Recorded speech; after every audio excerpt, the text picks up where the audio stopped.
Today on the Bandrew Says podcast, we're going to be analyzing a politician wanting to prosecute you for making jokes on the internet, and then I'll be answering a whole bunch of your questions, so go ahead and stick around.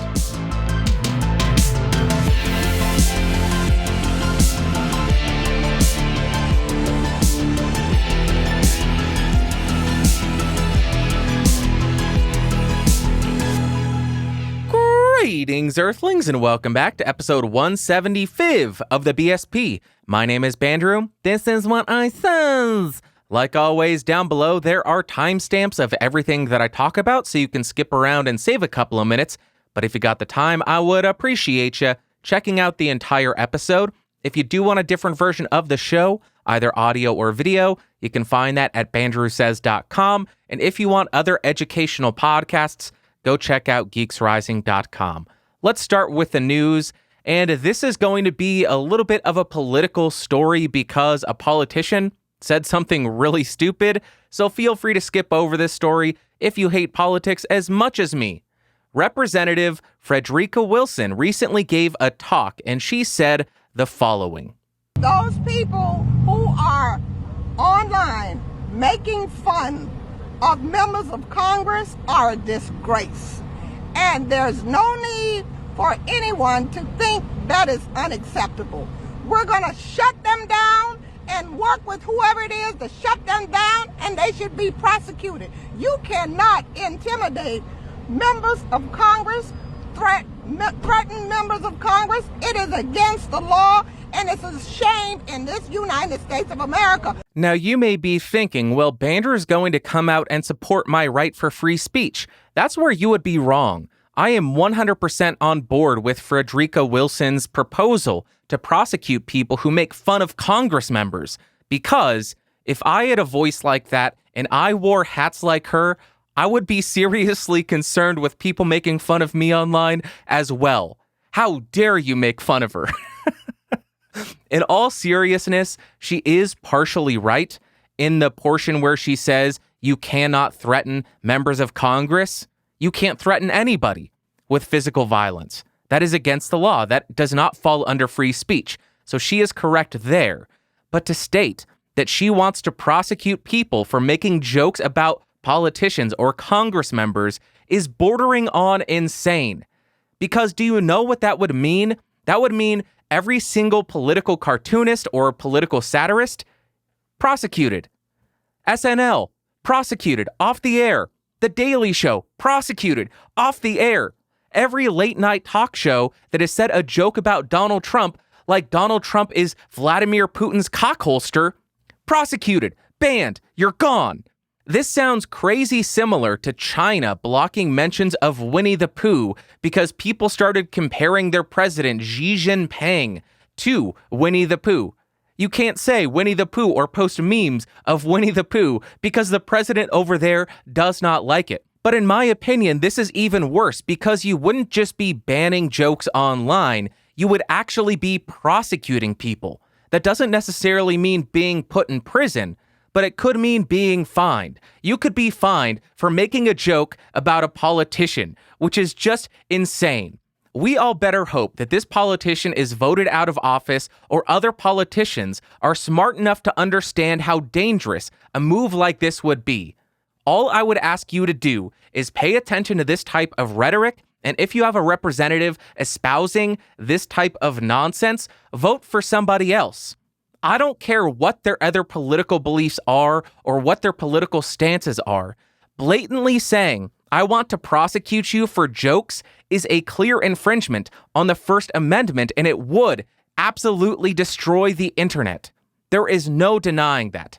Now, currently, this does have zero impact on you because it's not law. It's somebody saying we should do this. It's dangerous to say that, but it's not going to affect you currently. But if it does get passed, it legitimately could turn into a very slippery slope. And even though saying that is now a bad thing, it is a slippery slope. Oh, here comes the slippery slope argument. Well, you want to know why the slippery slope argument is coming up? Because it's a slippery slope, you dopes. I hate this. Oh, you can't say it's a slippery slope argument. Sure I can. If it's a slippery slope that you're entering into. What is wrong with that argument? Do you legitimately think that politicians would stop infringing on free speech just with jokes being made about them? No. What about their family members? Then what about their family friends? Then what about their donors? It would create this class of untouchables who you are unable to criticize unless you are willing to be prosecuted, whether it be jail time or fines or just removal of access to the internet. This is a slippery slope. Of course, it is not law. It is just a stupid politician with a stupid hat and a stupid sounding voice making a stupid argument and a stupid proposition. That's all I got there. That is all the real news. Really quickly, let's talk about Apple news. Apple is going to be returning to a previous version of their keyboard for their laptops. I'm sure everybody listening and watching has heard this.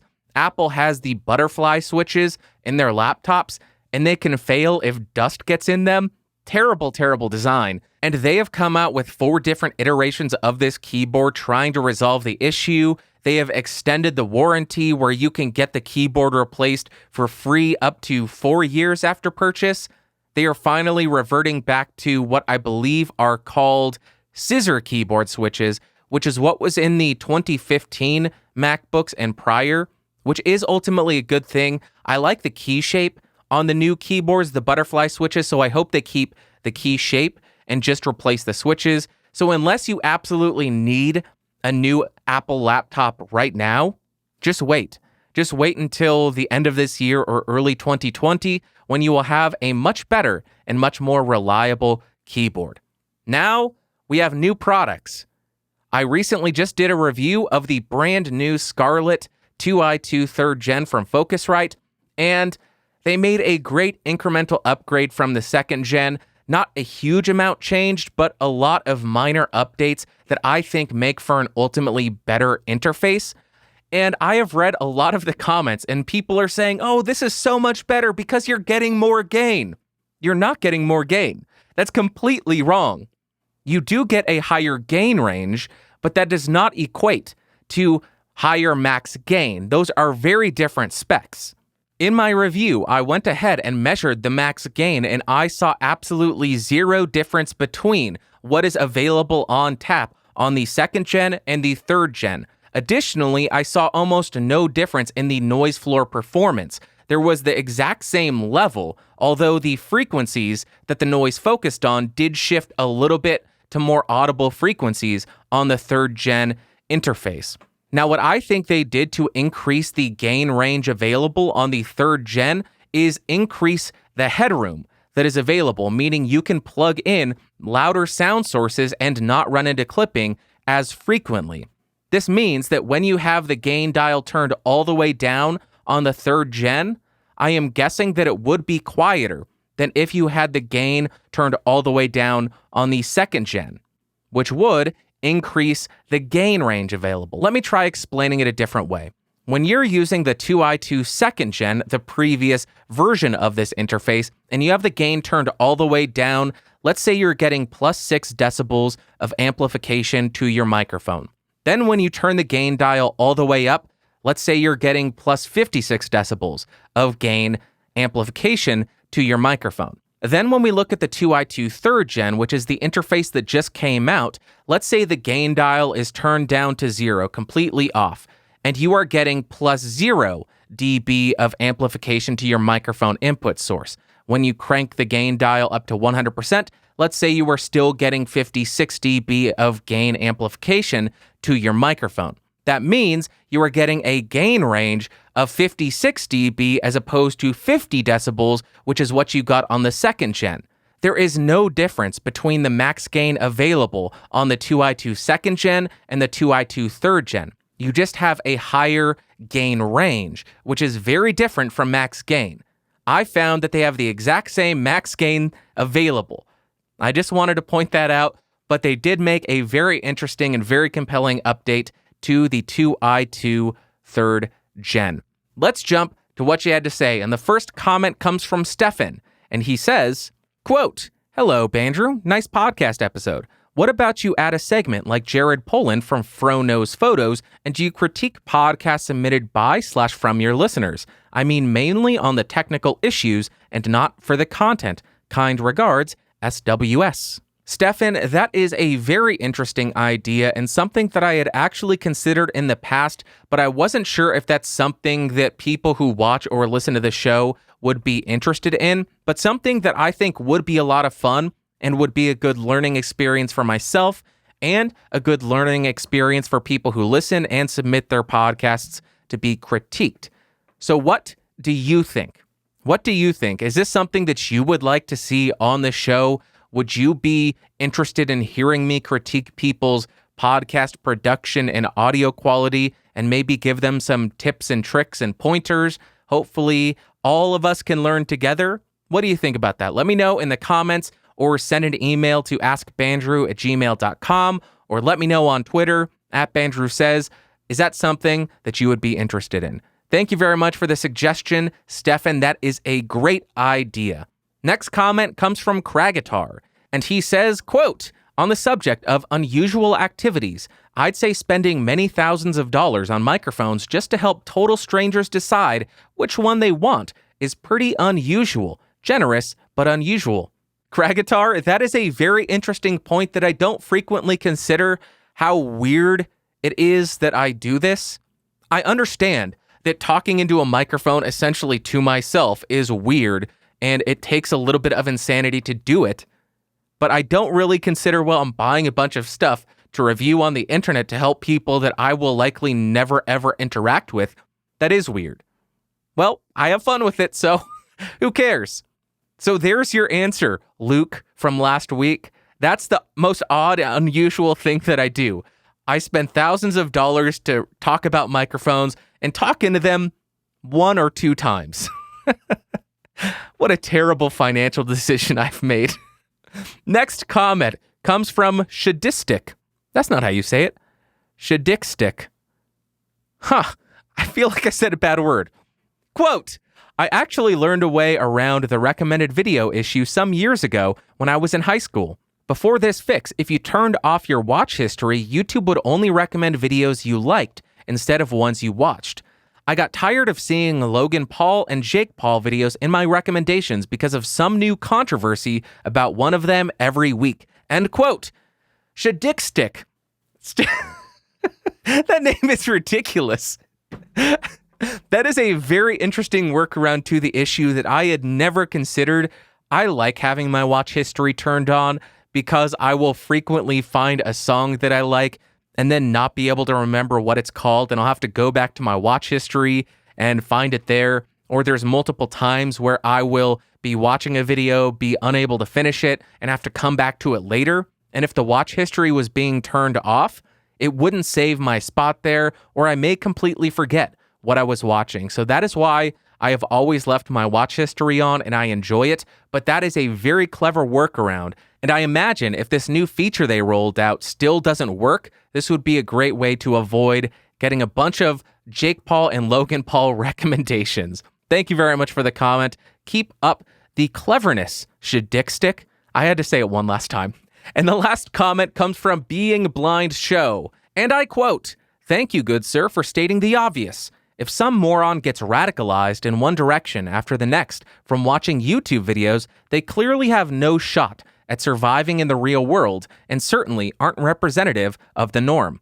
I wish we would move on from the ridiculous nature of our current news cycle where small groups can get all the attention if they scream loud enough and act like dumbasses.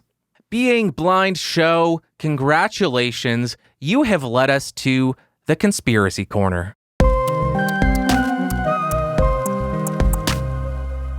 Welcome, everybody, to the Conspiracy Corner. First, let's address people getting radicalized. I think that certain stories that have come out about individuals becoming radicalized because of YouTube videos, it seems that they may just be cashing on the current climate where people are looking for a story to fit the narrative that they want. I don't necessarily think that this is all indicative of YouTube being a radicalizing force. I think it is just somebody saying, people want this type of narrative. I will come out and say I fit that narrative and gain notoriety. because of it. But now let's jump to the actual conspiracy portion of what I have here. I think that a lot of the online outrage that we see is somewhat disingenuous. The theory is that a lot of people who scream in the comments about racism, bigotry, sexism, all of this stuff could intentionally be trying to create a certain level of civil upheaval where nobody really trusts each other. They could just be anarchists or nihilists who want to see the world burn for the sake of seeing the world burn. They just don't believe in anything. They want anarchy. Or it could be another country trying to undermine the social fabric of the US and lead us to hate each other more and more. I'm sure you've seen all the discussions online discussing the possibility of a civil war because things have become so tense and the political ideologies are so divided. You could get an entire country to destroy itself from the inside out without you having to risk any of your citizens' lives just by going online and making a bunch of absurd comments and attacking people on Twitter and in the YouTube comment sections. So I see all of this screaming and rage online, and then I see the news agencies taking the bait, which just exacerbates the situation because they are so desperate for clicks. So it could very easily be an enemy state wanting to destroy the US, understanding the climate of everything, understanding the desperation that these news outlets are feeling, and playing off of all of that, trying to get the US to destroy itself from the inside out. That is it for my conspiracy corner. Let's get out of here. It's dusty. I'm getting the black lung. All right. I did a little different thing there. I turned off the light. So it really was a conspiracy corner, dark and creepy. Let's jump to my favorite part of the show, the Ask Bandrew segment.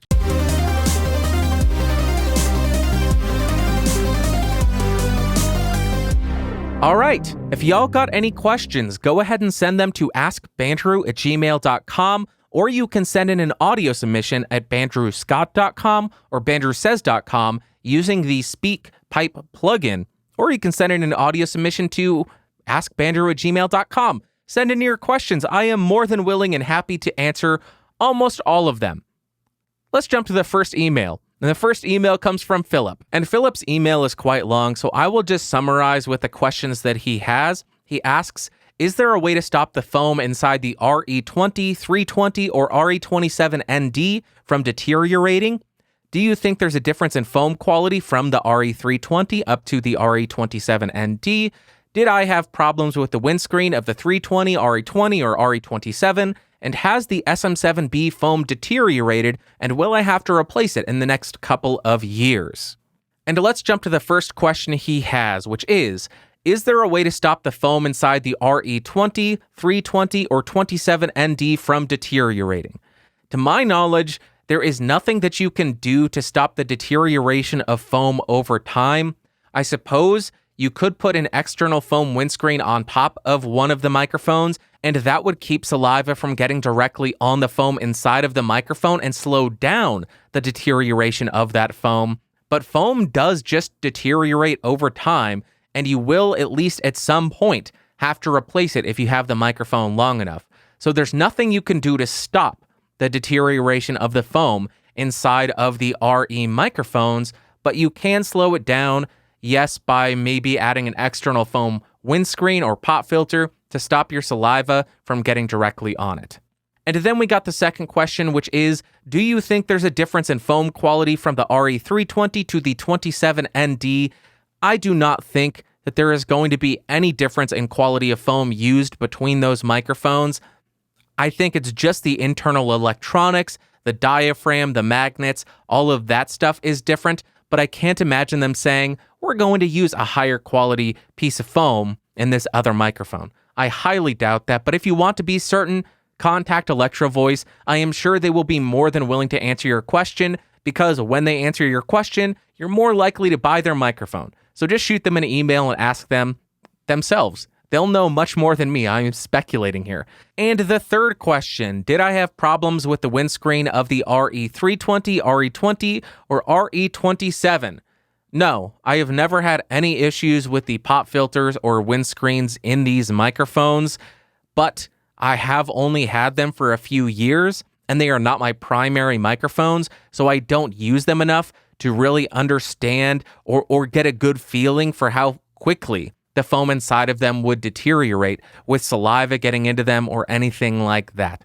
So I have not personally had issues with the foam deteriorating or being subpar, but I don't use them as much as people who buy them as their primary microphone. So I am sure somebody else could give you a much better idea of how long the foam will last when they use it on a daily basis. And the fourth question, has my SM7B foam deteriorated, and will I have to replace it in the next couple of years? I have not had the foam on the SM7B deteriorate thus far. I have only had it for 4 years now, 4 or 5 years. The foam hasn't deteriorated. I do get hair on it and I slowly pick it off. So I think I will have picked away the foam before the foam actually deteriorates. But the great thing about the SM7B in this department, forgive the handling noise, is if you're watching the video, I just pulled off the foam windscreen that comes with it, much brighter, but that's how easy it is to replace it. Buy a new one for $15, pop it on. Sorry again about the noise. I am just demonstrating how simple it is to replace the foam windscreen on the 7B. And that's all I would have to do. Hope that helps. What was your name, Philip? Best of luck to you on your mic selection. Next email comes from Himanshu. Hey, Bandrew. In the podcast of which you were using the BCM705, what boom mic arm and pop filter did you use? And he is referring to how swearing affects monetization on YouTube. I will answer this very quickly. I was using the Blue Compass boom arm and the Stedman Pro Screen 101. A lot of people have been complaining about the Blue Compass, though, where it doesn't stay in place unless you have a very heavy microphone. Your microphone will just slowly fade away, just slowly drift away from you, as though it doesn't want to be near you. A lot of people have been complaining about that. Then the pop filter is the Stedman Pro Screen 101, which is probably my favorite pop filter I've used because it does such a good job, and it accomplishes this not by absorbing the wind, but by redirecting it. So if you blow wind through the windscreen, it will direct it down. If you're blowing directly into it and then you put your hand underneath the windscreen or the pop filter, you will feel the air being redirected down towards your hand. So it completely removes the possibility, not 100%, but it decreases the likelihood of you popping your microphone because the air is not even moving in the direction of your microphone anymore. That's what I used. Hopefully that helps, and I will put some affiliate links in the show notes if you want to check them out and help me out. Next email comes from Stefan. Hello, Bandrew. Any free alternatives to Auphonic? Can't it be achieved with ozone elements? Stefan, I am not 100% sure here. I believe Levelator is a free alternative. I have never looked at it. I've never downloaded it. I have never used it. But I have heard people mention this as an alternative to something like Auphonic, where it does let you level your podcast audio to a certain LUFS level. Not 100% sure, but I will link that in the show notes if you want to check that out. Then I looked at ozone elements, which I don't think would work. Again, I have never used it, so I'm not 100% certain. But the reason I don't think it would work is it doesn't appear to have a LUFS meter. It does have a maximizing feature, which I believe is similar to what Auphonic uses, which is an adaptive leveler. But I don't think you're going to be able to set the LUFS level to -16 for stereo or -19 for mono using ozone elements. Another completely free option would be to add a meter to your master chain. That meter would have to have a measurement for LUFS, and then you could just manually add compression and limiting to reach an average of -16 LUFS stereo or -19 LUFS mono. That's actually what I did when I first started leveling my podcast to a certain LUFS level. I would just manually make adjustments and ballpark it. I am sure that there were episodes where I was insanely far off, but it gets you in the ballpark. It's a good starting point and it's free. Then down the road, if you want to get more exact, if you have some actual measurements that you have to hit, then go to the paid options like Auphonic, although you do get 2 hours for free. So I don't see why people don't at least do 2 episodes per month that are leveled properly. And the last email comes from Ed. He says, Bandrew, I really enjoy your podcast and microphone reviews. It looks like YouTube is demonetizing whole categories of content about legal products. In particular, I came across this video posted on a popular cigar review channel. This channel is not mine, but I do work on a channel that's focused on cigar content, so I'm expecting to be notified of the demonetization. How do you feel about this? Obviously, YouTube can do whatever they want with their platform. Fortunately, YouTube only accounts for less than 0.1% of the revenue we generate from our content. It is a reminder that YouTube giveth and YouTube taketh away. Thank you and keep up the good work, Ed. Thank you very much for the email. That is a great question and a great topic. I am not going to be exhaustive about my response because I could probably rant for 10 hours on this subject, but let's try to cover it briefly. What are my thoughts on YouTube demonetizing this type of content? Obviously, I think it's terrible for the creators, and I also think it will ultimately be detrimental to YouTube as a platform. Now, I personally don't watch cigar content, but I imagine there are a lot of people who do, and a lot of people who enjoy cigar content on YouTube. And this move on YouTube's part is de-incentivizing people from making content surrounding cigars, alcohol, firearms, or any sort of adult-focused content. And when I say adult-focused content, get your head out of the gutter. I am not talking about sexual adult content. Completely different things, but adult activities, cigars, drinking, shooting guns, stuff that you're able to do when you are an adult, a legal adult. But the reason that I think this de-incentivization damages YouTube as a whole is now there is going to be less likelihood of an independent creator deciding that they want to make content surrounding cigars or other adult-focused areas because it will be significantly more difficult for them to make an income from that. And this will ultimately lead to established media who may have had a stranglehold on cigar content moving in to take over because they have the funding, the infrastructure, and the revenue streams to handle the lack of ads on YouTube. So it kills the independent creator and incentivizes the established creators because they already have the infrastructure, the revenue streams to drive people to. They don't need ads from YouTube to survive. Now, I understand that YouTube has to do whatever they can to keep advertisers happy and keep them on the platform because those ad dollars is exactly how YouTube makes money. But I imagine there are plenty of advertisers who would be more than happy to run ads on a channel as niche as cigar videos. For instance, here's just a couple off the top of my head. We could have humidor manufacturers, whiskey makers, because whiskey and cigars, I think those are a popular pairing, leather chair or mahogany bookcase builders, dark wood stainers. I don't know. You can tell I have a very specific image of what a cigar den looks like. Just dark wood everywhere, leather-bound books, whiskeys, humidors, leather chairs. It's just a very dark room. I love the idea of a cigar den, minus the fact of there being cigars there, because I don't smoke, but I like the aesthetic of the cigar den that's in my head. Now, I think that this type of move is very concerning for creators as a whole, myself included. I am very concerned about this, especially because in my mind, what happened is a few people probably sent nasty emails to somebody like Nike and said, I can't believe you advertise on a video about cigars. Are you advocating that your athletes smoke cigars? Is that what you're saying with this advertisement showing up here? That's how I imagine these people who write nasty emails. And then Nike just said, oh, I'm so sorry. I'm so sorry. No, please, no, absolutely not. No, we are not saying that at all. We will pull all of our advertisements off of YouTube because they put it on a cigar video. And then Nike just kowtows to these couple of angry people.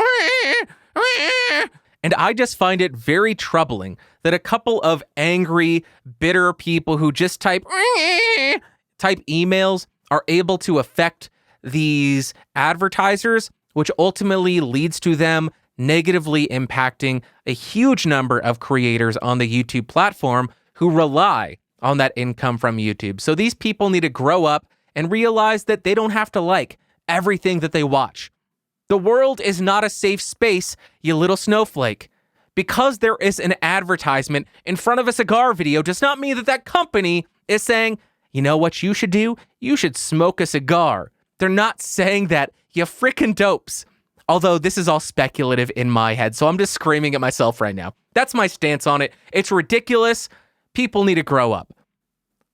That's it for the What You Had to Say or Ask Bandrew segment. Let's jump to TV and movies of the week. This week, I saw The Devil, which is a Korean crime drama from 2010, although I would call it a revenge film. A really, really good revenge film. This may be in my top 5 favorite revenge films of all time, right up there with Last House on the Left and Oldboy. Just absolutely phenomenal. I don't want to say too much about it regarding the plot because when I went in knowing nothing about it, just knowing that this was highly regarded.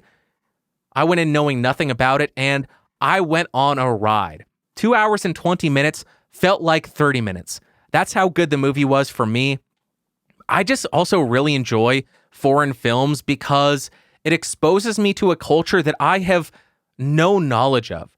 It shows me how people in a different location live, and it's just fascinating seeing different people's worlds, and I love that. And I gotta say, I don't know if it's just them putting their best foot forward, but my God, Korea has some of the most beautiful people in the world. It must be, they gotta be putting their best foot forward. No country has this many good-looking people. That's an impossibility. It's an impossibility, just like Hollywood. Hollywood puts their best foot forward, and that's not indicative of how America looks. So I'm gonna guess that's exactly the same thing with Korea.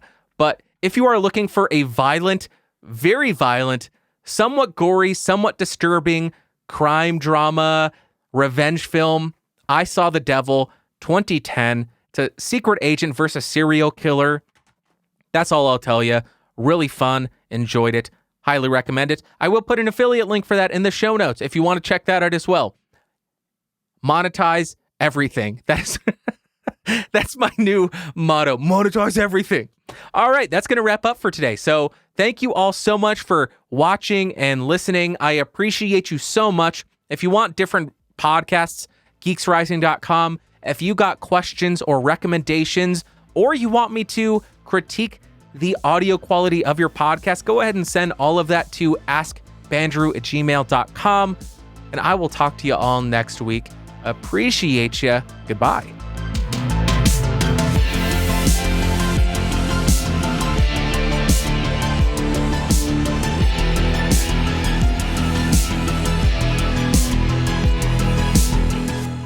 This has been a Geeks Rising production. Your executive producer of Bandrew Scott. For more information, head over to www.geeksrising.com.